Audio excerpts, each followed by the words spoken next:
আসসালামু আলাইকুম ভিউয়ার্স, দেখেন আমার পেঁপে গাছের মধ্যে পেঁপে ধরছে।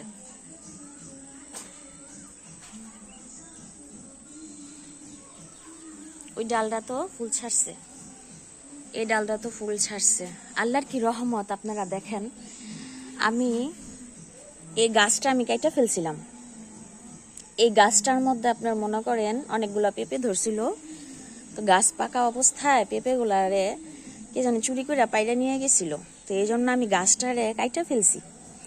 কাটার পরে আল্লাহর কি রহমত আর বরকত, আল্লাহর রহমত আর বরকতে দেখুন কতগুলা ডাল বের হয়েছে। একটা গাছ মাথা কাটছি, আল্লাহ কতগুলা রিজিকের ব্যবস্থা করে দিছে। একটা, দুইটা, তিনটা, চারটা, ওই যে একটা চিকন, পাঁচটা মাথা বের করে দিছে। তো আল্লাহর রহমতে দেখুন এই যে এই মোটা ডালটাতে এই যে এই পেঁপে এগুলা ধরছে মাশাআল্লাহ। ওই মোটা ডাল থেকে ওগুলা ধরছে। গাছের ওই পাতাটার, বড় পাতাটার জন্য আর কি দেখা যায় না, মাশাআল্লাহ এটা ধরছে।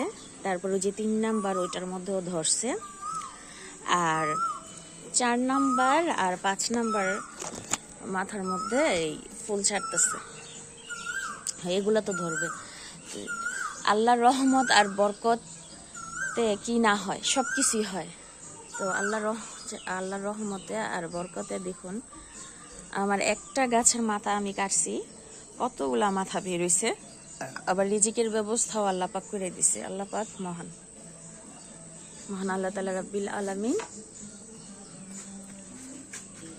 রিজিকের ব্যবস্থা কখন কিভাবে করে দেয় কেউই কইতে পারে না। দেখেন এই ডালটার মধ্যে মাশাআল্লাহ সাইড দিয়ে এই যে পাতাগুলার জন্য আর কি দেখা যাইতেছে না, কতগুলা ধরছে।